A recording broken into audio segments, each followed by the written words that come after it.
webtoon market is in the spotlight as the next-generation Korean content industry. We analyze the webtoon market, which is creating profit through various contents. The mice industry is emerging as a high-valued industry. We discuss the potential and the future of Korea's mice industry.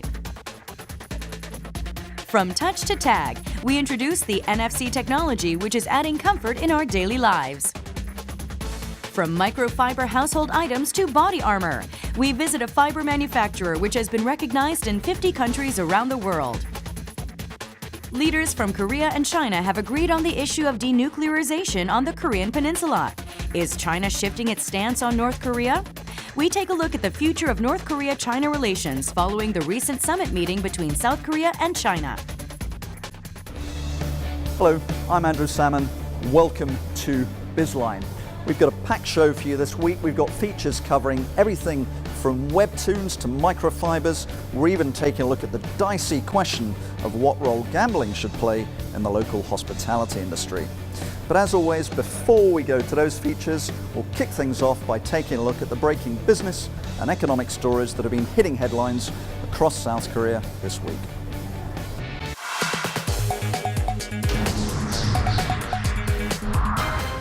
Korea's Minimum Wage Council has decided to increase next year's hourly minimum wage by 7%, roughly $4.60. This would guarantee a person working 40 hours a week a monthly wage of at least $950. As much as the decision was much anticipated, the finalized rate will be officially announced by the Labor Ministry early next month. Korea's foreign exchange reserves fell to a 7-month low in June due to the repayment of maturing bonds and a stronger U.S. currency. The Bank of Korea said that the nation's foreign exchange reserves stood at $326.4 billion at the end of June, down $1.7 billion from a month earlier. A bank official said the decline came as it repaid maturing foreign exchange stabilization bonds. Korea's finance minister and other related ministries announced their plans for expanding the service sector. The Culture and Science Ministry planned to promote the content industry. This means creating more space for creative industries and startups, enforcing copyright laws, and giving financial support for foreign exports of cultural content. The Science Ministry plans to grow the information protection industry. With the recent string of cyber attacks on major Korean government and corporate websites, the need for information protection has become increasingly more important. The ministry said it will set up training programs to develop protection software and foster information security specialists. It was a banner first 6 months of the year for Korea's largest automobile manufacturer, Hyundai Motor, and its affiliate Kia Motors. According to figures released by Hyundai Kia Automotive Group, Hyundai Motor sold about 2.4 million units and Kia Motors shifted 1.4 million. This brought the total number of cars sold by the group in the first half to 3.8 million, a record high for global sales.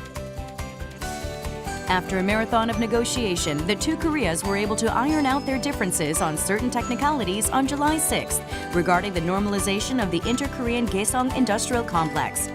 Under the agreement reached on July 7th, South Korean businessmen with factories at the border town will be able to cross into the north to inspect their facilities there.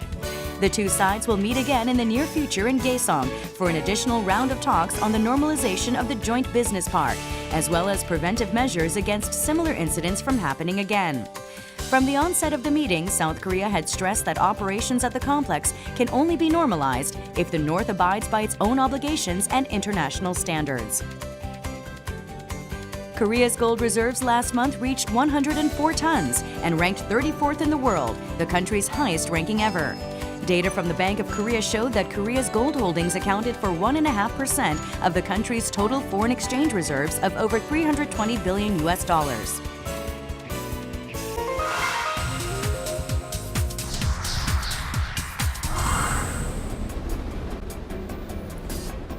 The recent blockbuster, Secretly and Greatly, is a successful case of a webtoon that has been turned into a live action movie.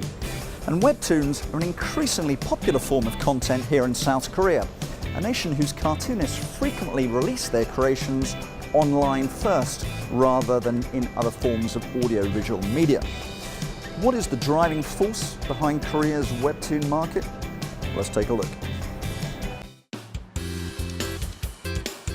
Reading cartoons on the internet is a common sight in South Korea nowadays in the form of the webtoon. Popular webtoons are remade into movies or TV dramas, or published offline for keepsakes. Some are even translated into other languages for the foreign audience. With its popularity, a webtoon culture has evolved and has become more than a stepping stone for amateur cartoonists hoping to get discovered. The webtoon is evolving to create an economy and a market of its own, helped with easy accessibility from the wide distribution of portable internet-connected devices and smartphones. 요즘 스마트폰으로 볼 수 있어서 되게 편리해진 것 같아요. 웹툰 정말 좋아하고요. 친구들도 정말 많이 보는 것 같아요.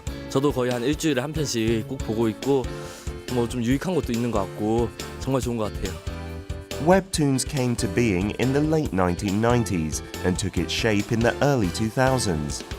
It was attractive because newcomers could show their work to the public easily. The benefits of having internet access and blogs. 사실 누구라도 자신에게 재능만 있고 아이디어만 있다면 웹툰을 연재할 수 있는 기회를 가질 수 있다는 게 사실 큰 장점이 되는 것 같고요. 또 예전에는 그린 다음에 그것이 독자들한테 가서 피드백이 오는 과정이 굉장히 길었는데 최근에는 거의 실시간으로 독자들하고 소통할 수 있는 점이 굉장히 큰 매력이라고 할 수 있습니다. Its basis lies on 100 years of cartoon history in Korea, which started as a current affairs cartoon on a daily newspaper. Comic book stores and magazines came to be popular among children throughout the decades.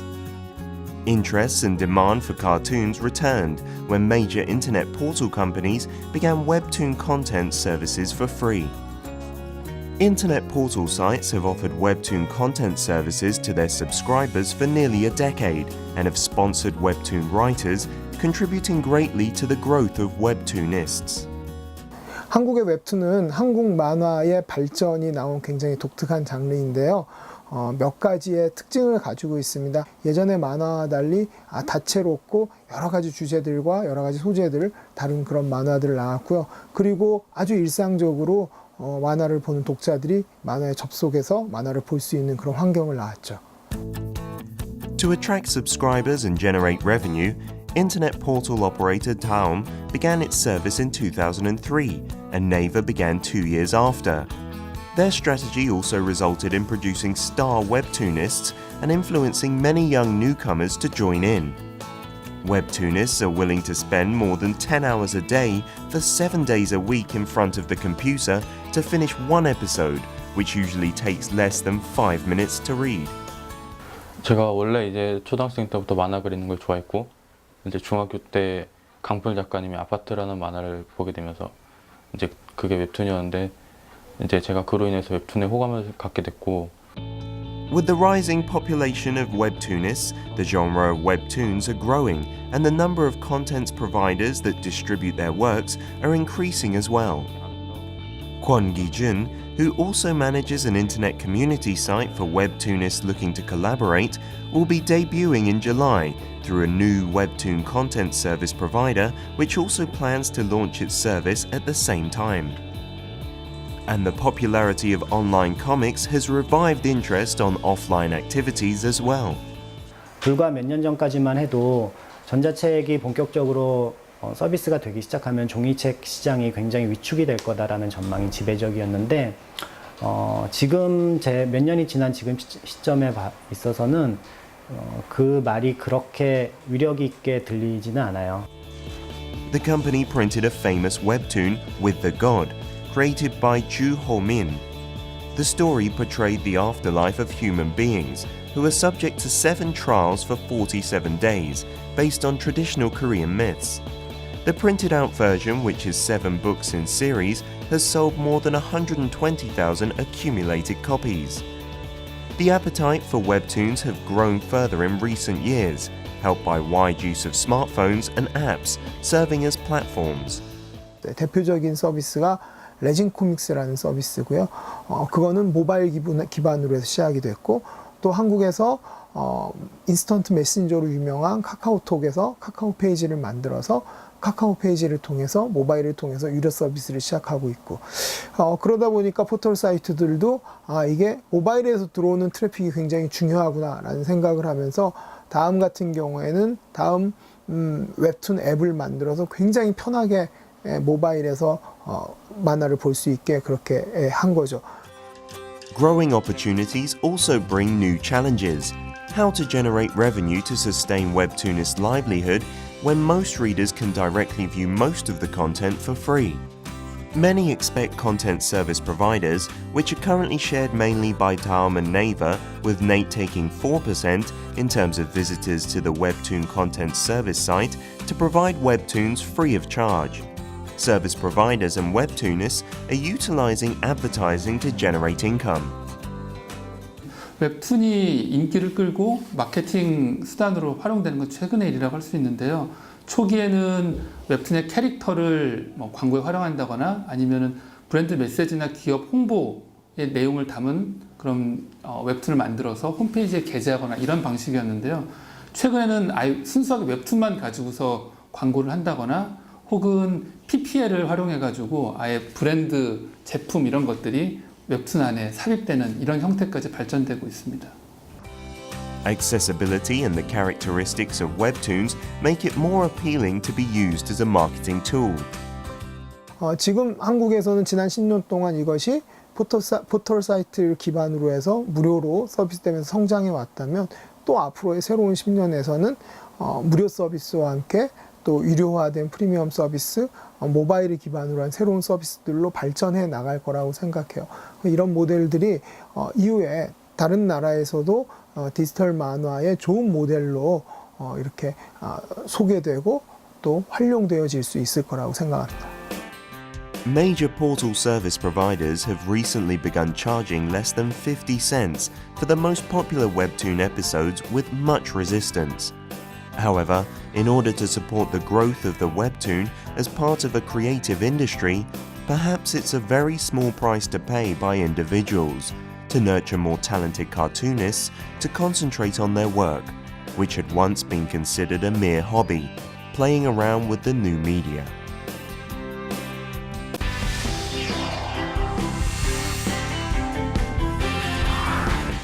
Hello. Our guest today is a man who believes he can bring iconic architecture to Seoul. He believes he can create thousands, even tens of thousands of jobs for young Koreans. He believes he can massively upgrade the local tourism infrastructure. He also believes he can generate millions in central government tax revenues. Why isn't he doing it? This is the question we'll be asking to our guest today, George Tenesevich, who is the CEO and the president of the iconic marina-based Sands Integrated Resort in Singapore. George, welcome to Bizline. Thank you very much. Happy to be here. Okay, tremendous. Let's get started. What are you doing in Korea? Why are you here now? Well, I've been coming here for several years now, pretty much on a monthly basis, looking to educate people on what integrated resorts are and what it could mean to the Korean economy. Okay, well, let's talk about integrated resorts in a moment, but before we go to that, let's just take a look at the leisure and hospitality sector in general here. There's been decades of underinvestment. How good are the opportunities here for resort operators like yourselves? Well, we think the upside is tremendous, and the fact that there are certain elements lacking here in the tourism industry presents an opportunity for us. In fact, we think that if Korea is going to hit its long-term tourism goals, what it needs is integrated resorts and the opportunity to draw in that high-valued international business and leisure traveler. Okay, what are Korea's goals in tourism? Well, last year they hit 11 million, which I think was a record year and a very strong performance. But to put that into perspective, last year Singapore generated about 14.5 million tourists. Singapore is a very small place, economy, smaller population, just about 5 million people. Right. But Singapore has made tourism a real priority and identified it as an economic stimulant and has introduced integrated resorts as sort of the central element of its tourism plan. And we think you could experience similar results here, even on a broader scale. So we're talking here about integrated resorts. We're also talking about mice, and I should explain to our viewers, we're not talking about the small rodents. We're talking about meetings, incentive, conference, and exhibitions. So what is an integrated resort in the mice sector? Well, the term integrated resort is often used but infrequently defined. In fact, I don't know that there really is a very specific definition of it. Well, go for it right now. We define it ourselves in a very specific way by indicating that our business model is one that focuses very much on the MICE business. In other words, the business traveler. And so the properties that we create are out there attracting and pulling in both the leisure tourists and the business tourists in equal measure. And as a result of it, we don't really have any slow periods. In fact, last year, over the course of the entire year, our average occupancy level was just slightly under 99%. 99%. 99%. And it's quite a feat when you consider that it's the largest property, a hotel in Singapore with nearly 2,600 rooms. Wow, okay, well that is a significant success story. Now, why has it been so successful? What do you put down as the factors behind this, and what are you doing that other people aren't? Well, I think it's a combination of factors. First of all, the opportunity that the Singapore government created and offered to us was one that really was as strong as it could possibly be. They gave us a location that is ideal. It's near Changi Airport, one of the great airports in the world that's connected virtually to everywhere. They created a system or a set of rules under which we needed to operate that took into consideration social factors and commercial and operational issues. The fact is that Singapore has just proven to be a great place to invest over the long run. So we were very excited to get in there. We built a building that is almost incomprehensible in terms of its style. Korean built building, I believe. Sangyong Construction. Right. Sangyong Construction. Chairman Jun Kim, personally involved in the construction of that project, did a great job for us. But once the thing was built and we opened it, we had programmed it with attractions and elements that everybody wanted to experience, and that includes the leisure tourists and the business tourists. And it's not a static environment. We're constantly upgrading, constantly changing, always trying to stay ahead of the customer to make sure that we keep drawing in the visitation that we want and that Singapore wants. Well, this is the big issue, isn't it? The casino. I understand that in Korea, I think there are now 18 casinos nationwide, but only one is open to Koreans. The rest are all foreigner only. And I understand that perhaps Singapore had a similar regulation in the past. Casinos were either banned or were only open for foreigners. They were banned. Casinos were simply banned across the board. Now, I know you would like to come into this market. You're very interested in the possibilities and the opportunities. What's the problem with the casino situation here in Korea right now, as you see it? Well, I don't think there's a problem. Okay. I just think there's an issue with certain legislative action that needs to be taken in order for us to develop the kind of project that we think would be ideal for Korea. What we would be looking to do is create something that is similar in scope and size to Marina Bay Sands, but something that was very different in terms of its character and its style, something that reflected Korea, its values, its traditions, its culture, and was designed to attract the customer or the tourist that Korea is looking to bring in here. But why is a casino such a central and important element to this kind of integrated resort? As you just said, physically it's a pretty small part of your operation, right? Well, as the name would imply, each of those elements that I described to you, which also includes this massive MICE facility, is one that functions effectively because all the pieces are there operating effectively together. There are synergies among the elements, and the casino piece of it is important because it's a real driver of revenue, and it allows us to invest in certain aspects of our building which maybe don't make sense from a commercial standpoint, aren't highly profitable, in fact maybe even some money losing elements to it, but the revenue generated by the casino can underwrite those expenses, and so as a result we build and finance and own our own MICE facility, our own museum. Typically these are things that are operated by the public sector and paid for by the people through tax dollars. Instead, we take that burden off of the taxpayer, pay for it ourselves, combine it in the integrated resort format, and from a business standpoint, it makes sense for us and for our shareholders. Got you. But let me ask you this. There are significant religious, social, even political arguments against gaming or gambling, as the less politically correct term is. There are social costs. Is this productive use of capital? How do you safeguard? What are the barriers that you need to put up to facilitate a a socially responsible casino? Is there such a thing? Of course there is. Well, first of all, we view casino-style gaming as a form of entertainment, and we encourage our customers who are inclined to participate in it to do so as a form of entertainment and play within their limits. We've been quite successful at this because we're a very responsible operator. But you look at the way that we've designed Marina Bay Sands, and you can see that the casino is situated in a location where it's not in your face. If you don't want to go to the casino, if you don't want to see it, you don't have to be faced with it. We're sensitive to cultural issues. We're sensitive to local views, and we respect everybody's preference.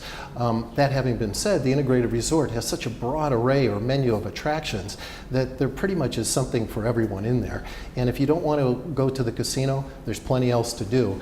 And like I said before, the casino is a very small portion of the property physically. So the predominant amount of the space is devoted to non-gaming elements. Understood. But in terms of economic knock-on effects, if you decided to invest here in a major way, what kind of trickle-down would we expect? Well, I think you see it across many categories throughout the economy.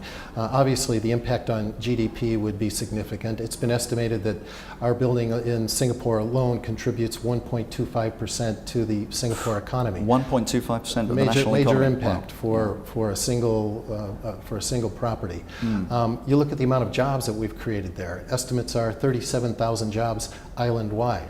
Now, about 9,000 of those people are employed by us directly. There's another probably 4,000 who work for the 300 retail shops that we have in our shopping mall. But because we bring so many people to Singapore, they can't all stay with us. So we've helped to increase the occupancy levels in other hotels, which means they have to staff up.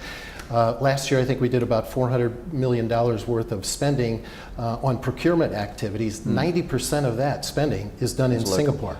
And that percentage of spending is split equally between large companies and small and medium-sized enterprises. And so what it means is that it's not just hospitality participants that benefit from our presence, it's goods and service providers all across the island, big and small. So everybody shares in this growth and benefits from it. Okay, but I understand that all this depends to some extent on regulatory change. You need to have a casino in that resort. Is that really so critical? That must be the revenue generator that's the deciding factor here? It is critical because it's a major contributor to our revenue stream. And as I said before, each of these elements of the integrated resort, they kind of fit together and work together operationally in a way that all of the pieces have to be there in order for it to function effectively. And with the casino piece of it, we're able to bring in iconic architecture. We're able to bring in these pieces of the building that aren't so profitable and relieve the taxpayer of the burden for paying for those. So it's a business model that's very strong, very cohesive, but all the pieces have to be there in order for it to work. Can you give us some examples of some of the rules, regulations, or laws that have been enacted in Singapore to protect certain persons from the evils or ills of gaming? What kind of barriers do you have in place? Well, I think the starting point for determining what your rules or social safeguards, as we call them, should be is an understanding of the facts. And the primary fact is that the percentage of the population that is vulnerable to problem gaming is very small. Across the world, they've done studies, and it tends to be 2% or a bit more. So it's a limited proportion of the population. But you want to make sure that you address those concerns effectively, mitigate all risk, and make sure that nobody gets hurt. So as a result of that, it was important for Singapore to pick a responsible operator like Las Vegas Sands and then create a set of rules under which we operate and the customer has to adhere. Examples would be an entry levy that a Singaporean would have to pay, 100 Singapore dollars for access to the casino for a 24-hour period, or $2,000 for annual levy. Significant barrier there. Right, it's a barrier to entry, and they have loss limits, they have exclusion orders. Some people aren't even allowed in the casino at all. People who had bankruptcy or criminal convictions or who are on social assistance. And the truth is that people who maybe are vulnerable to these kind of issues or can't afford to participate in this form of entertainment, that's not our customer. So we work effectively with the government in Singapore to make sure that those people are protected or aren't even allowed access to the casino. Okay. Well, sounds like you've got it all pretty well worked out. So Every good day luck we with- work hard. I'm glad to hear that. Is there anything you'd like to say that we haven't touched upon, George? Well, I just think that I hope that the Singapore experience is one that the Korean people and the Korean government can look to evaluate what it could mean in this market here. Our job is to just help educate those who are considering integrated resorts and help them to understand the facts, the impact, and our business. But the decision is for the Korean government and the Korean people, and we're just there to supply information that is of interest to them. Okay, well, thank you for being on All Bizline. right. It's been a pleasure having you. Nice seeing you. Okay, thanks.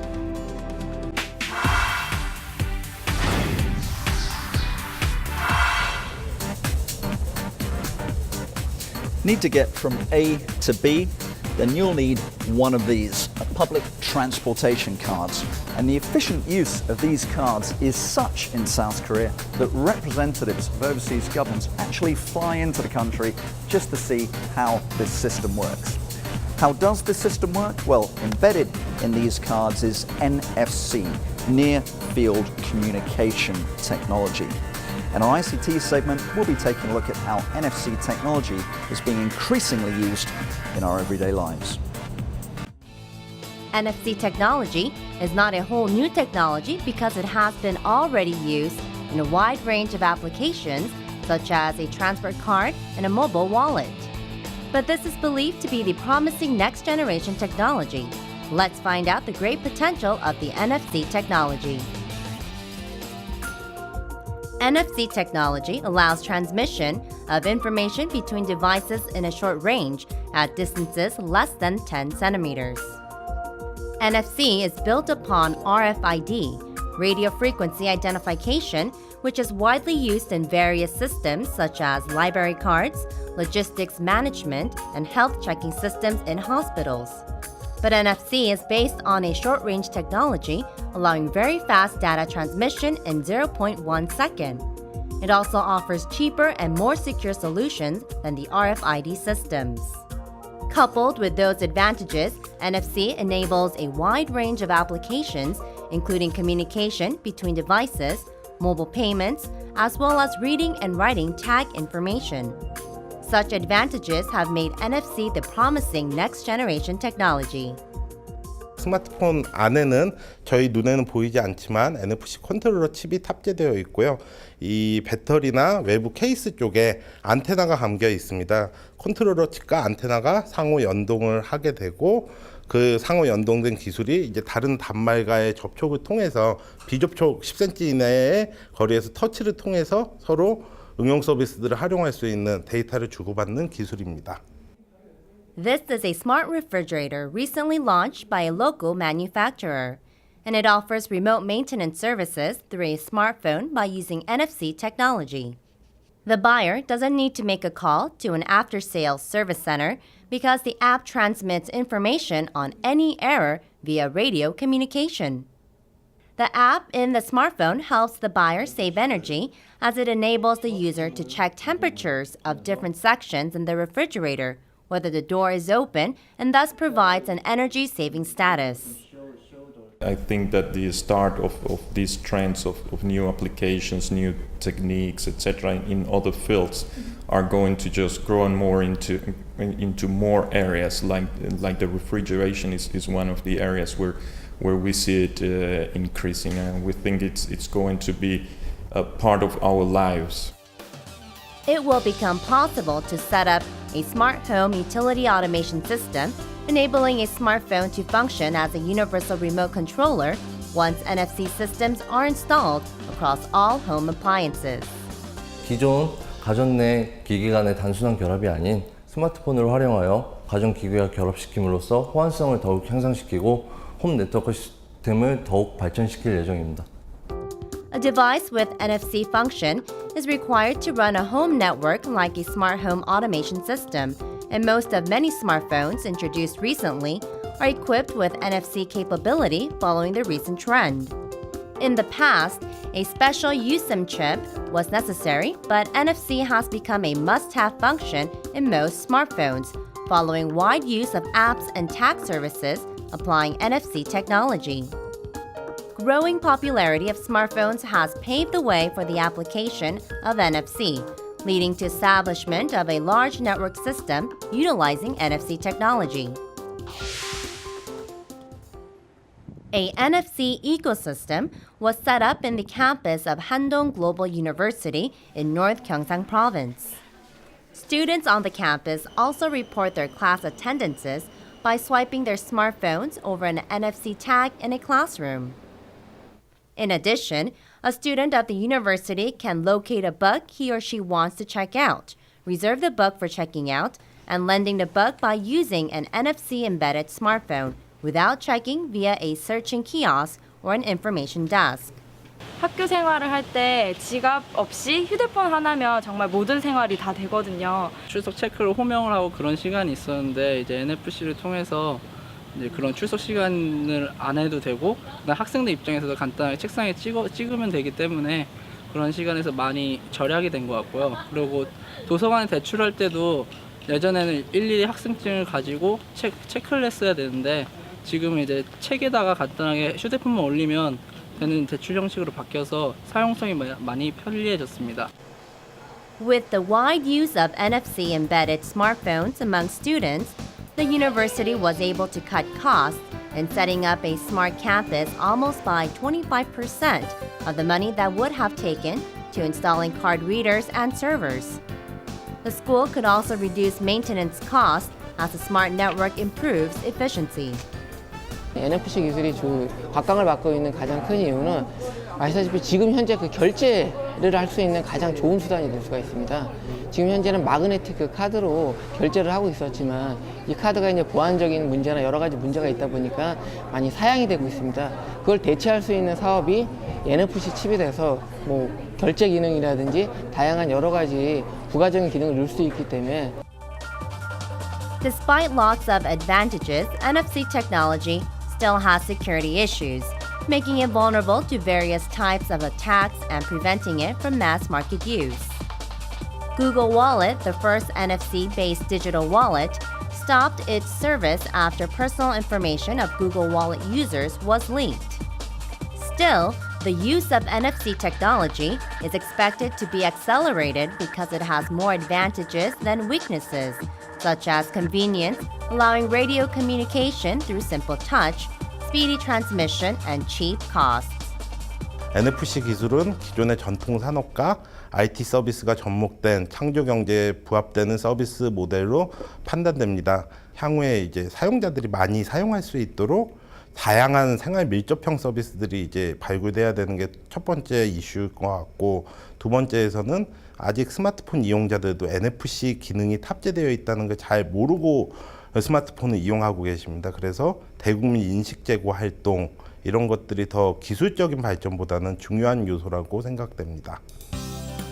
NFC is the promising next generation technology that could make changes in paradigms of daily life and lead to the convenient and smart world.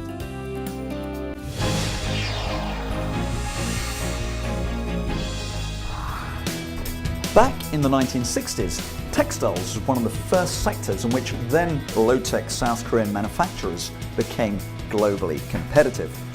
Today's textile sector, however, is no longer about the labour-intensive manufacture of socks and shirts. This week's hidden champion is a player in the new-look textiles sector. It's a company which possesses microfiber technologies used in everything from household goods to body armour. Let's meet a company called Wellcron. From self-protecting clothing to the latest in nanomaterial, the fabric market and its boundaries seem unlimited.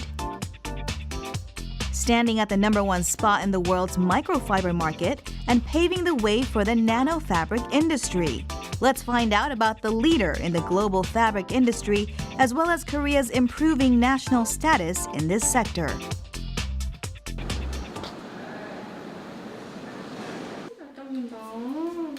Housewife Kwon Bang-mi says her household cleaning routine has become a lot easier. She has been using the microfiber cleaner, which is convenient to wash and remove stains instantly and reduces effort in the cleaning process. 아이들이 이렇게 낙서했을 때 세제 없이도 극세사 클리너로만 닦아도 잘 닦아져서 너무 좋고요. The whole family has become healthier after the children switched to the allergy-free bedding. 비염이 있어서 항상 이렇게 코 비비고 재채기를 많이 했는데 그것도 훨씬 더 좋아진 것 같아요. There's an increasing amount of consumers looking for microfiber cleaning and bathing items at related stores. Microfiber products are more expensive than other similar products, but there is an advantage in using microfiber cleaners because they have better absorption and are easier to use.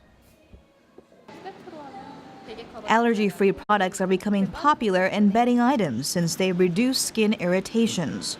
The necessity for functional fabric is increasing in our everyday lives. 요즘에 그리고 아이들이나 성인도 그렇고 아토피나 건강상의 그런 걸 많이 신경을 쓰시잖아요. 그런 부분에 있어서 저희가 진드기 자체를 완전히 커버를 해주기 때문에 기능적인 부분에 있어서 만족을 하시고 찾으시는 분들 많이 계시고요. 아기가 이제 아토피가 있었는데 조금 예방 차원에서 느낌상도 좀 좋고요. 그다음에 마르면 금방 마르더라고요. 그런 점이 좋아서 제공하게 됐어요.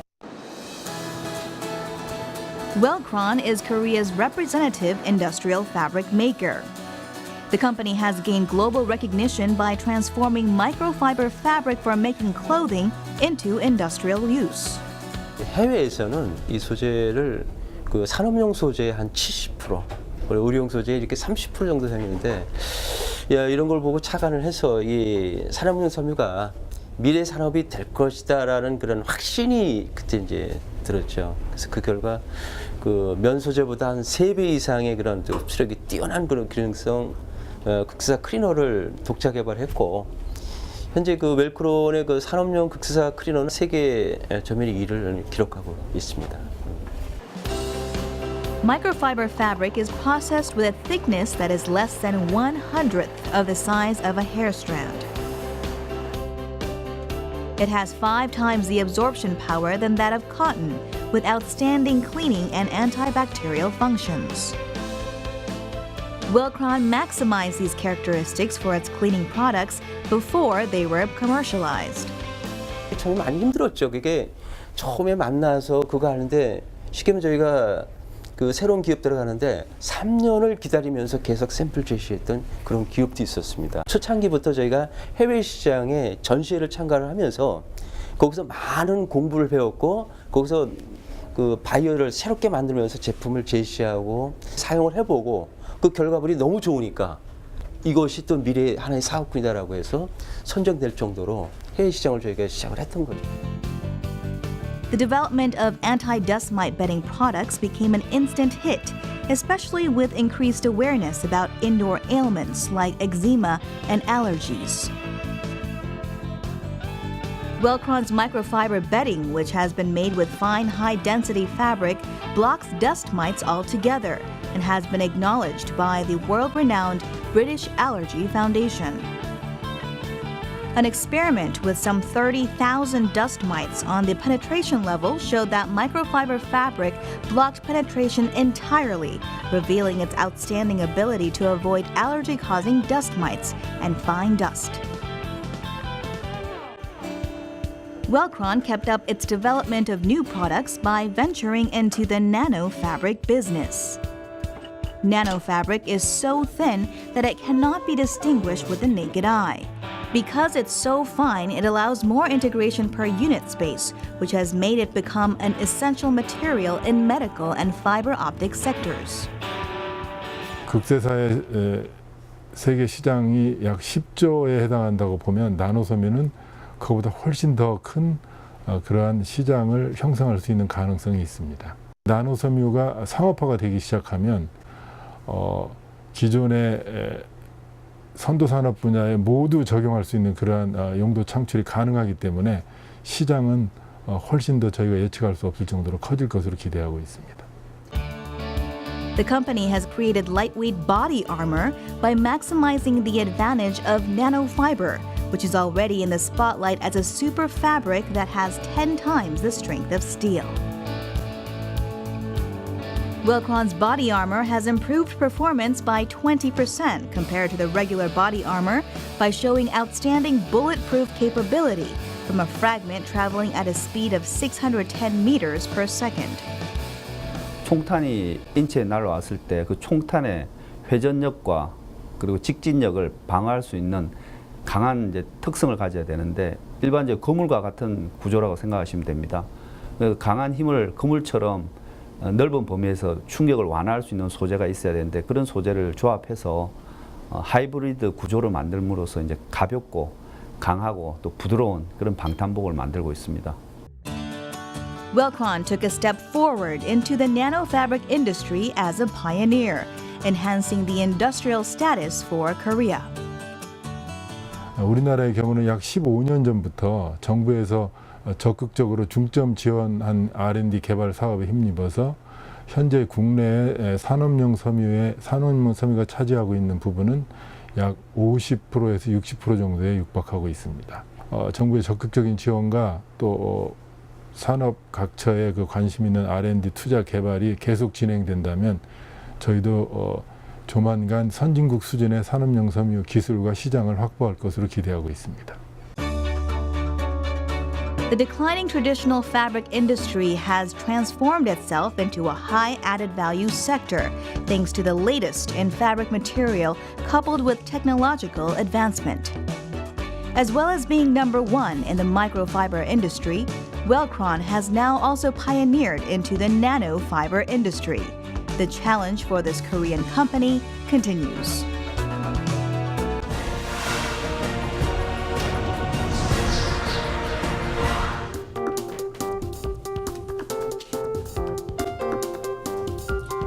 In their June summit, the leaders of South Korea and China agreed to work together on the denuclearization of the Korean peninsula. Moreover, Beijing has been extremely critical of its erstwhile ally, North Korea, in the wake of the latter's nuclear test in February. Is China changing its policy toward North Korea? If so, why so? In our North Korean segment, we'll be taking a look at Pyongyang-Beijing relations in the wake of the recent Seoul-Beijing summit. The first summit talks held between South Korean President Park Geun-hye and Chinese President Xi Jinping late last month are considered to be a huge step forward. In a joint statement, the two leaders announced their decision to advance bilateral strategic partnership and efforts to sign a free trade agreement. 어떠한 상황에서도 북한의 핵 보유는 용인할 수 없다는 데 인식을 같이 하고 我们双方一致同意要坚持实现半岛无核化 坚持维护半岛和平稳定。 Although announced separately, they also agreed on the key concern of North Korea, the nuclear development program. Just a few days after President Park returned home, Pyongyang informed Seoul that South Korean businessmen could visit the suspended Gaesong industrial complex to inspect and maintain their equipment. Seoul suggested a working-level meeting instead, which Pyongyang accepted with little resistance. The two sides held overnight talks last weekend and reached an agreement in principle to normalize operations at the joint industrial zone. 남과 북은 개성공단 기업들이 겪고 있는 어려움을 해소하고 개성공단을 발전적으로 정상화해 나간다는 데 인식을 공유하면서 한국 측에서 주장하고 있는 것은 북한 개성공단이 지금과 같은 중단 또는 폐쇄되는 이런 악순환의 고리가 원칙적으로 해결될 수 있는 문제에 대한 제도적 장치를 마련하는 것이 매우 중요하다라는 것을 우선적으로 제시를 했고, 북한은 그런 것보다는 먼저 개성공단을 재가동하자라는 데에서 협의가 되었기 때문에 이 문제는 상당히 앞으로 실무회담 과정에서 힘든 과정으로 협상이 진행될 것 같아요. Experts say the South Korea-China summit was one of the contributing factors to the North's recent shift to engaging in dialogues with the South.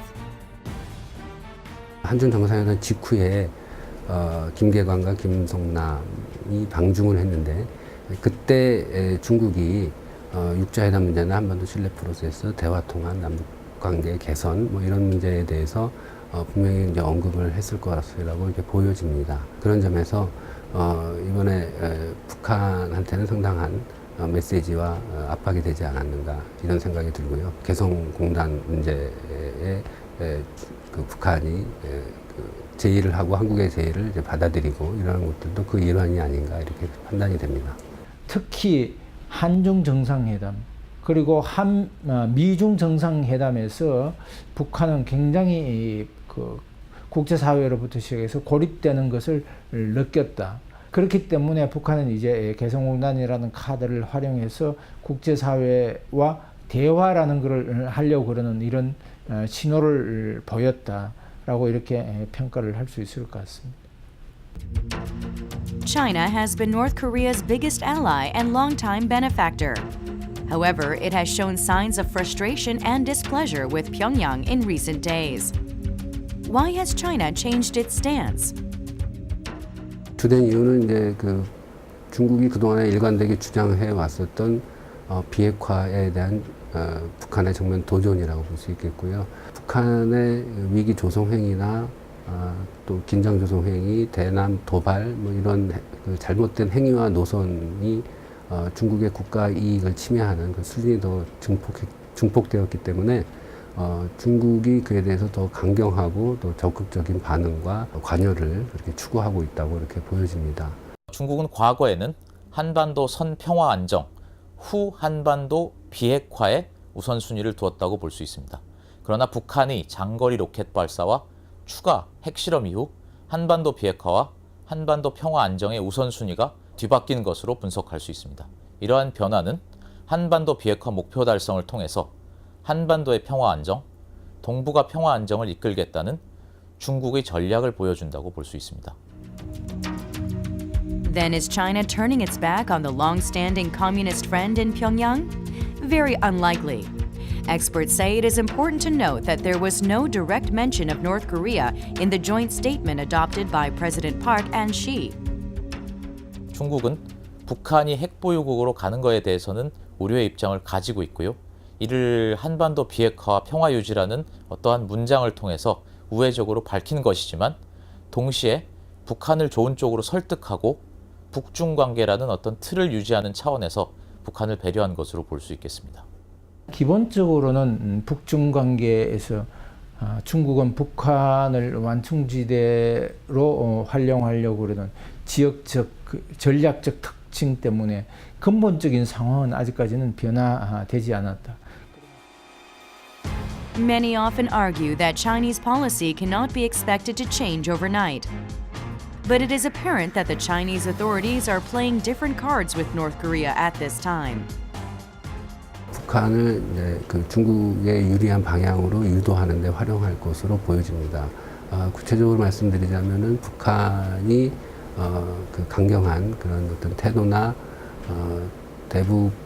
대남 도발 뭐 이런 것들을 이제 중단을 하고 육자 회담에 복귀할 수 있도록 유도하는 그런 정책을 할 것이고 더 나아가서는 대북 경협을 확대하고 그걸 통해서 북한의 개혁 개방을 유도해내고자 하는 그런 이제 정책을 구사할 것으로 보여집니다. 중국이 요구하는 어떤 육자 회담에 대해서 북한이 수용하는 형태를 보이고 있기 때문에 북중 관계가 어느 정도는 과거와 같이 복원될 가능성이 있다고 볼 수 있습니다. For now, North Korea is expected to follow China's guidance and actively engage in talks with other nations to overcome the diplomatic and economic crisis. On that note, strategic relations between the two allies are likely to remain strong and possibly even flourish in the short term. However, in the long run, the bilateral relations will continue to ebb and flow, as a complete understanding of each other's stake is an impossible task, especially considering the regional and global interests.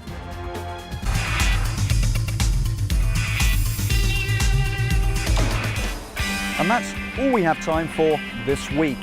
But do join us next week, where, in addition to all our regular features, we'll be dissecting the South Korean economy and its performance in the first half of 2013. And that's all we have for you. I'm Andrew Salmon. This was Bizline. Thanks for joining us. Goodbye.